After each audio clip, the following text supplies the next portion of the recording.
Protestants falsely contend that in the Catholic Church, sins are forgiven by virtue of the exterior confession only, without contrition for sin.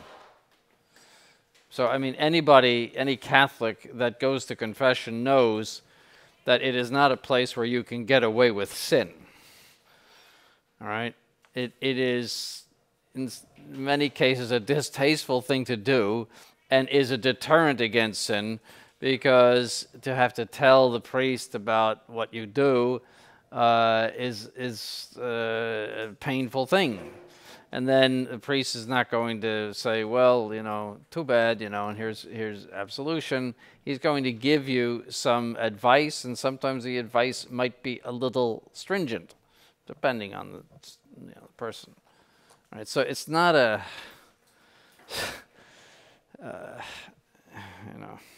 it's not an enjoyable thing.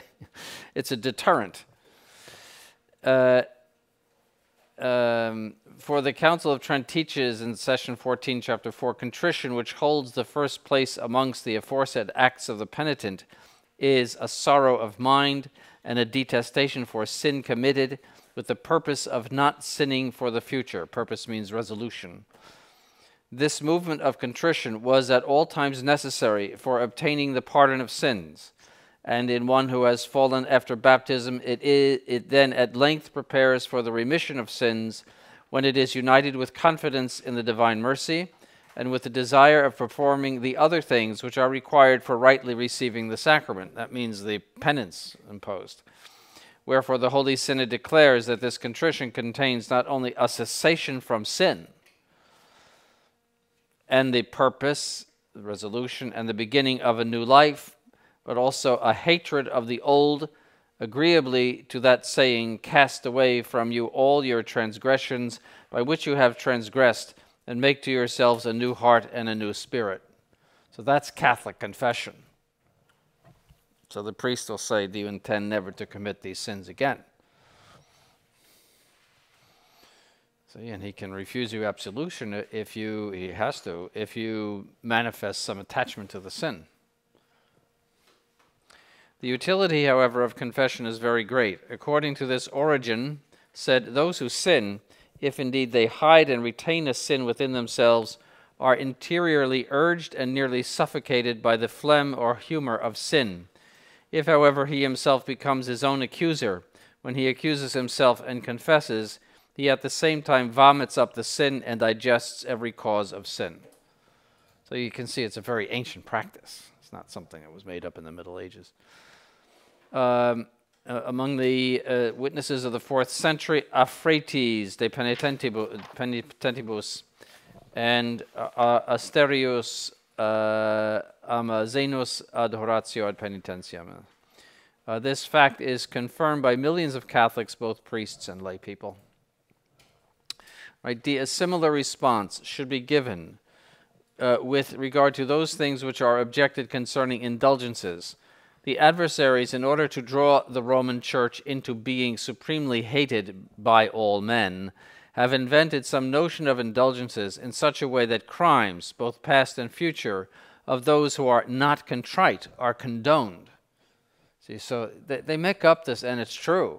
They think of indulgences as a type of way of buying your way into heaven, even though you're horrible.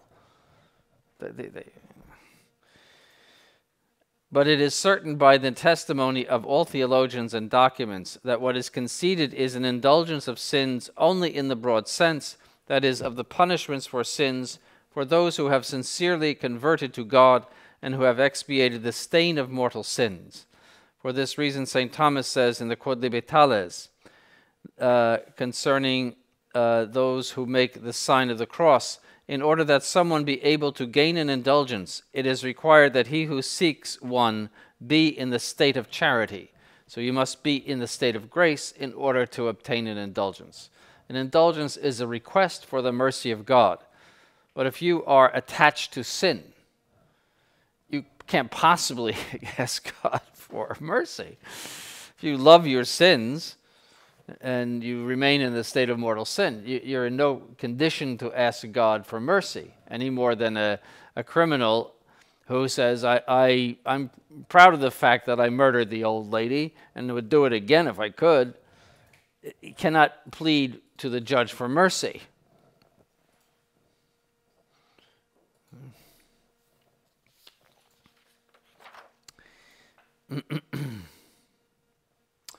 That doctrine concerning opus operatum, what I said yesterday, the ex opere operato, reduces the Christian life to merely external sanctity. I distinguish. The invented doctrine I concede. The true doctrine I deny. Opus operatum is the power of the sacraments by which, through the merits and institution of Christ, they give grace instrumentally. Same way that your pen is an instrument. There is required that those who receive them as a condition sine qua non, that means an absolute condition, admitting no exception, that they do not place an obstacle to the grace. So if someone were to approach baptism feigning, that is, pretending to have faith, maybe he wants to marry a girl whose father has $150 billion in the bank, and he'll be the favorite son-in-law, and but we would like you to be Catholic. You see,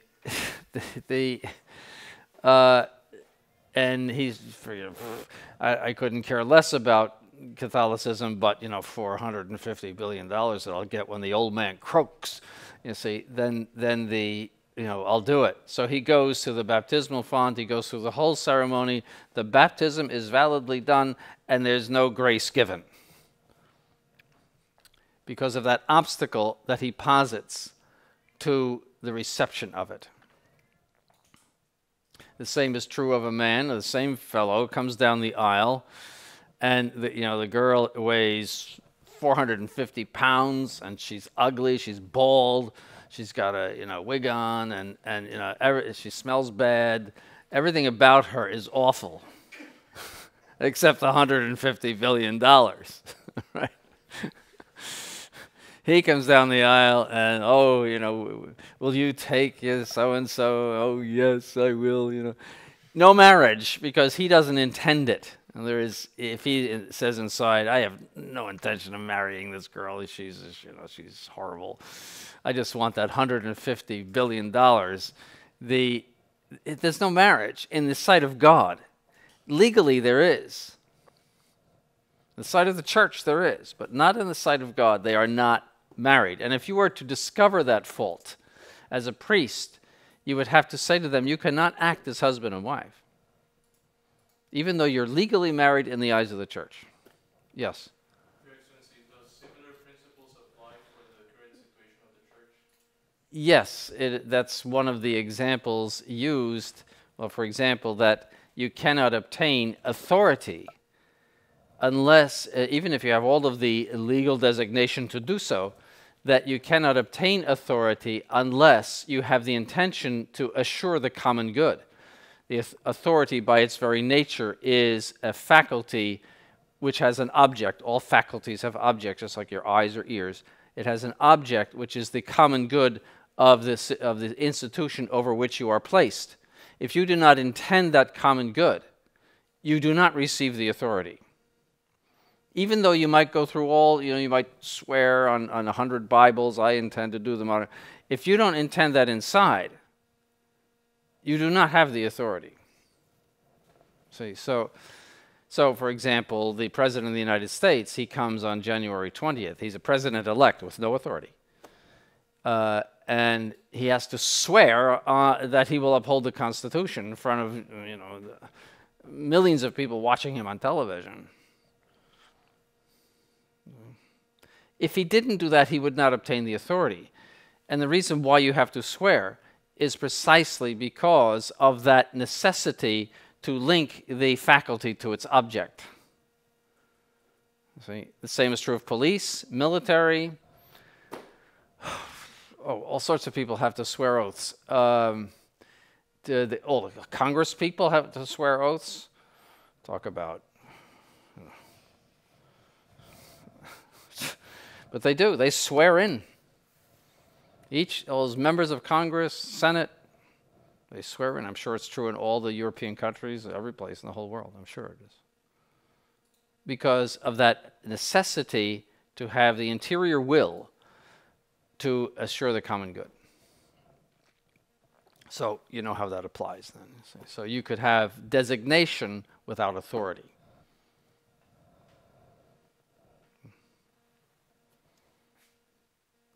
And the same is true of somebody who could, see, then you have, in the case of the wedding, you have the difference between reality and legality.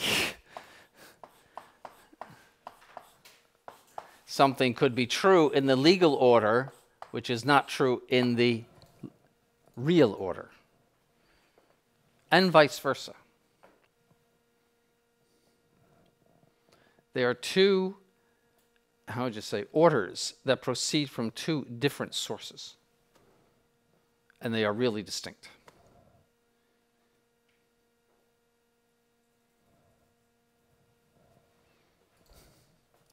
It's a general philosophical principle that if something proceeds from two different causes, then they are really distinct. In other words, they are not distinct simply by reason, but they are really distinct. So in the case of the church, designation comes from below, authority comes from above. Yes? And that intention has to be actual all throughout the time that he's... Yes, you would lose it. You would lose the authority. Now, you could keep it a secret and just do what, go through your job and no one would ever know. But if you manifest it by making evil laws and doing all sorts of things that are contrary, you lose that authority. I mean, if an ambassador is sent to Paris or something and he contradicts the State Department, the president and all, and gives away, whatever, he has no authority to do that. He all of his ability is in relation to what is behind him, so to speak. That's why it's called a mission. You see, it's a sending. You send the ambassador. You see, and so all of his power in front of the foreign government is completely dependent on his fidelity to home. In other words, what he's instructed to do. So if he goes rogue, the foreign government would say, "Get out of here. You're useless. We don't want to listen to you." Because he would just lose authority. Even though he might still be named the ambassador. He might be still legally the ambassador. Or a general in an army who is a traitor and betrays his troops to the enemy. He might still be a 4-star general. But what would those troops do when they found out? They wouldn't wait for, any sort of court-martial, let me tell you that.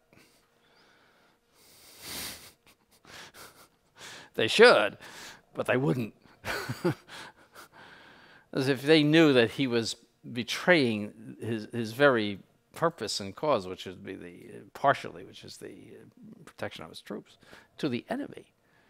You can't do anything worse than that in war. I think he would disappear.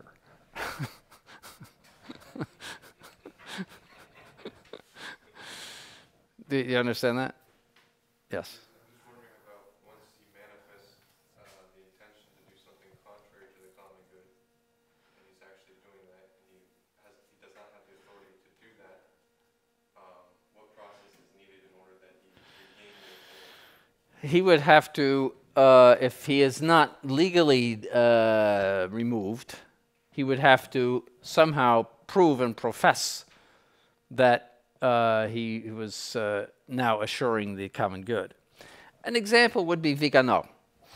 He repudiates sedevacantism, but he's moving, or at least you can see that there is something in him that is recognizing that Vatican II is a total disaster.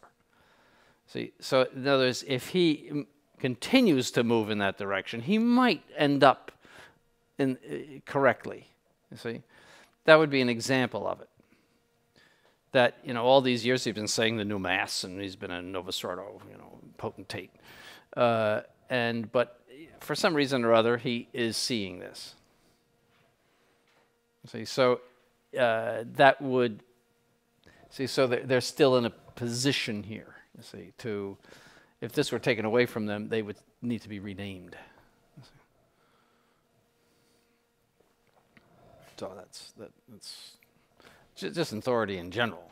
It's all true of all authority. It's true of, so that's why we're saying if they posit an obstacle, an interior obstacle to the reception of the sacrament, it could be as valid as the day is long, but you don't receive the grace from it.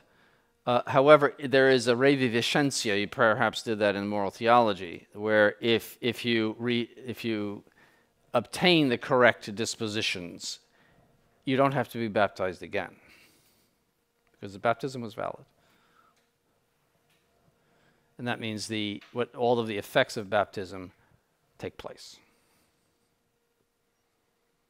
Same would be for the marriage. That's known as reviviscentia. So anyway.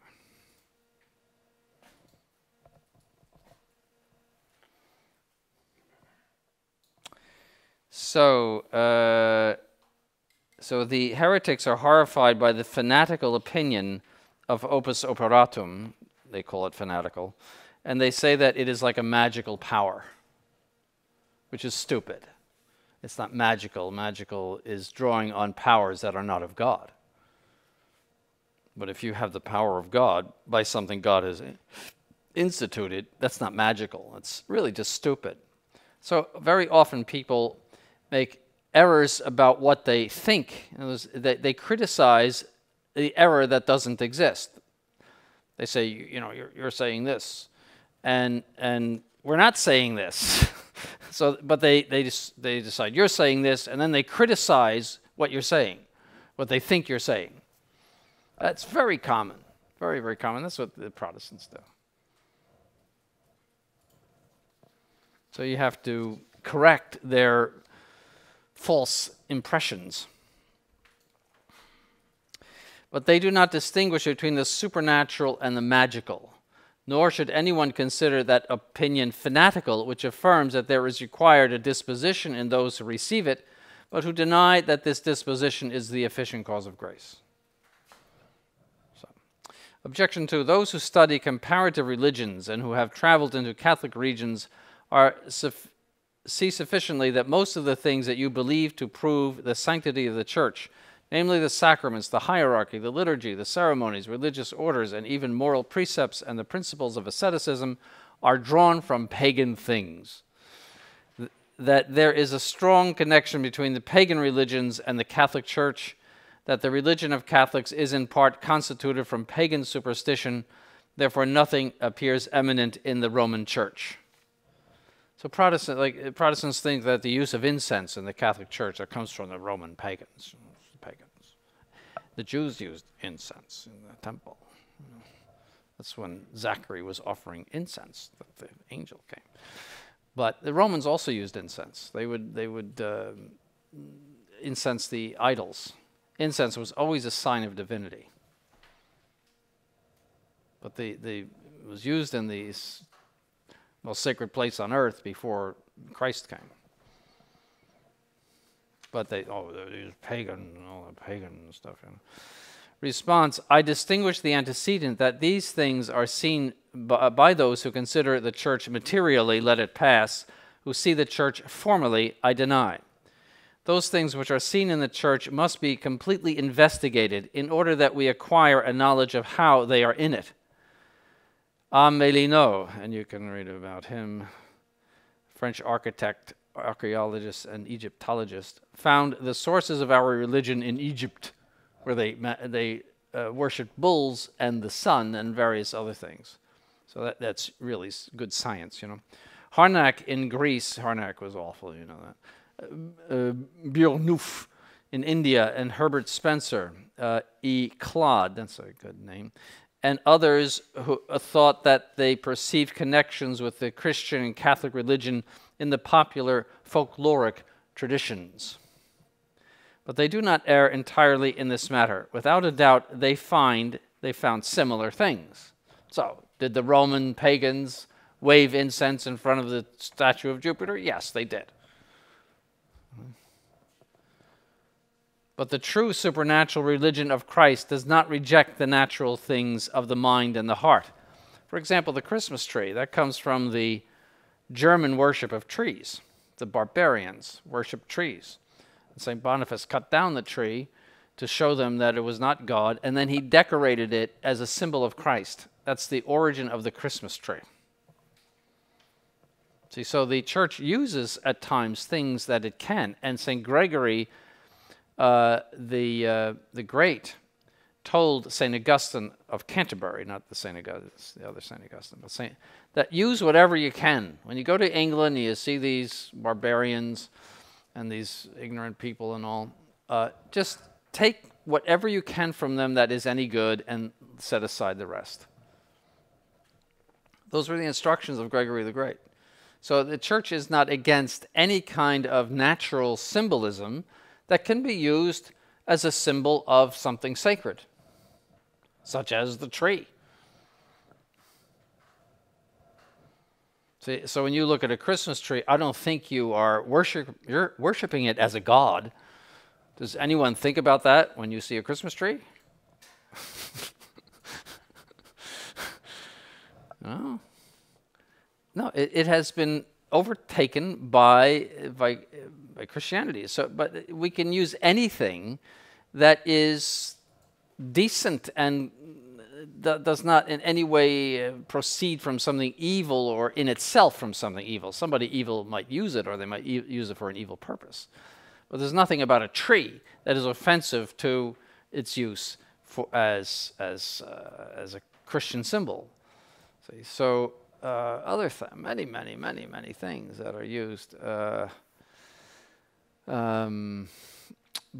have been taken from trying to think of. I mean, that was one of the discussions in the 17th century where the Jesuits were enculturating too much.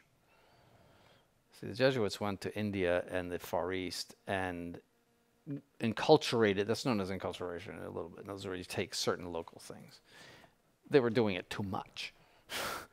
And the Jesuits and the Dominicans and the Franciscans were furious and complained to Rome, and the Jesuits got busted, basically, in that. That's in church history from the 1600s.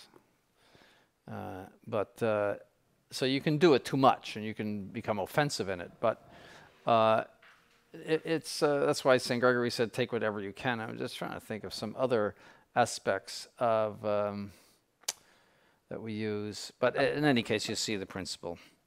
But the true supernatural religion of Christ does not reject the natural things of the mind and heart and of the entire human character, but accepts many things which must be subordinated to the higher order, and therefore must be perfected by them. So, sacrifice, altar, and fasting in no way exclusively pertain to the supernatural life, as St. Thomas teaches. There are other things of this type. What about the fact that the very ancient teachers of the church openly speak about the fact that the human soul is naturally Christian, in the sense that there is a natural inclination to God, and the true God is Christ. So in that sense, that is the seminal logos or seed of the logos. And you have a footnote on that. The entire text, that's from Justin Martyr. And those of the Stoic school, since, this is his text, since so far as their moral teaching went, they were admirable, as were also the poets in some particulars, on account of the seed of reason implanted in every race of men, were, as we know, hated and put to death. Heraclitus, for instance, and among those of our own time, Musonius and others. For as we intimated, the devils have always effected that all those who anyhow live a reasonable and earnest life and shun vice be hated. And it is nothing wonderful, and that means nothing to marvel about or be surprised at, if the devils are proved to cause those to be much worse hated who live not according to a part only of the word diffused among men, but by the knowledge and contemplation of the whole word, which is Christ. And they, having been shut up in eternal fire, shall suffer their just punishment and penalty.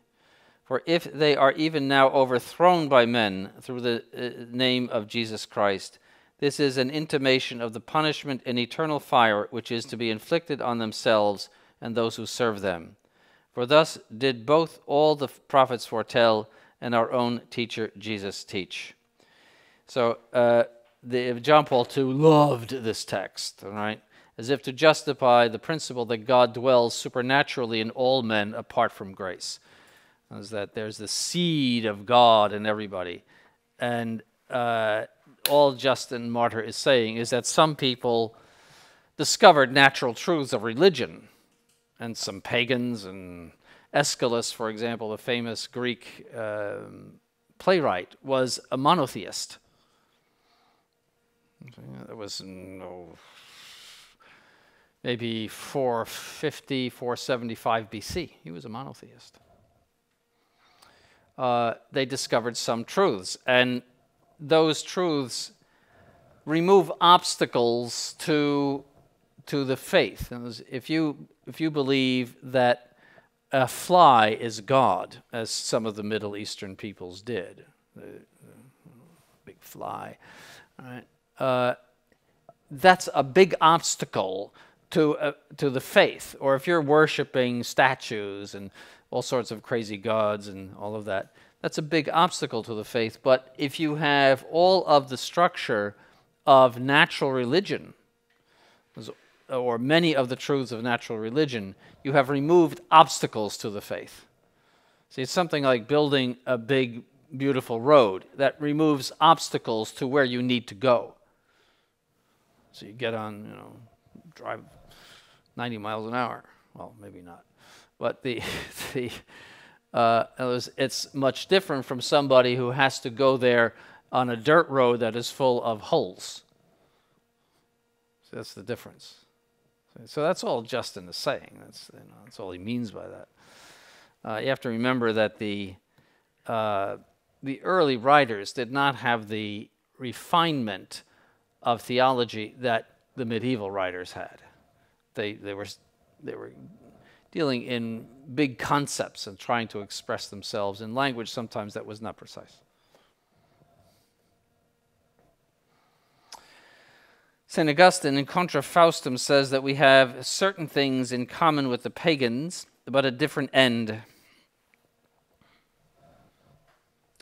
Nature has taught men similar creeds, but the essential difference between the Church and other religions is evident from the dogmas and morals which it expresses through its creeds. So the Church assumes all natural truths of religion.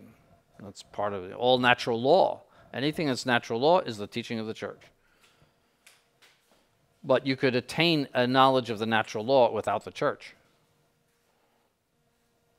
Those who accuse the Church of superstition do so without merit. Some people are often deceived by an appearance of piety toward God before they have completely been instructed in religion. Others follow true principles in a foolish manner or indulge too much in the excesses of popular devotion. See, so some people, it is true, some Catholics are poorly instructed in the faith, but sometimes their devotion is excessive and erroneous because they're ignorant. And sometimes they believe in salvation by piety alone. They may not say that explicitly, but they might do that where they are deep sinners, but I bring in the flowers to the Virgin Mary, and I do this, and and I light the candles, and I pray, and See, they try to make up for their attachment to sin by heaping all this piety on God. And that's salvation by piety alone. There's a lot of people who do that. A lot of people who do that. Piety is a part of the faith, but there is no substitute for purity of heart and state of sanctifying grace by detachment from sin. No substitute for that. You could say 100 rosaries a day, but if you are not detached from sin, they are worthless. Unless you're praying to be detached from sin. But if you're just doing that as a way of making up for sin, you're going to be nice to God today, that is worthless. It's like an adulterous man who comes home and says to his wife, you're my wonderful wife, and I love you so much, and he's out with somebody else. Same thing. Right, so you should be aware of that, as some people, and they tend to be very obvious about their devotions too, which is wrong. It's not wrong to be external, but it's wrong to make yourself obvious. Oh, mama, oh, madre,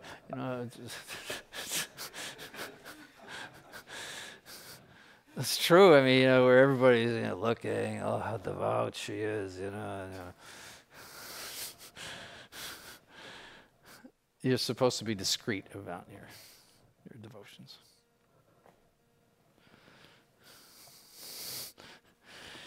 All right. So,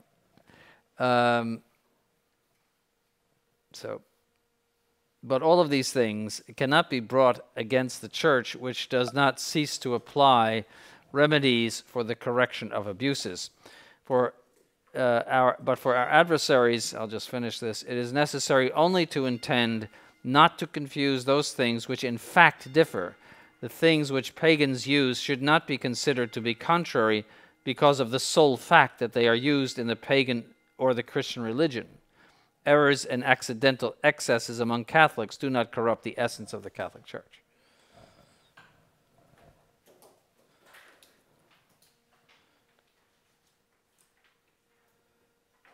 So don't think then that everybody that is very external about their devotion is actually a sinner inside. Don't conclude that, please. But it's a bad sign when somebody is too external and obvious about their devotion. Bad sign.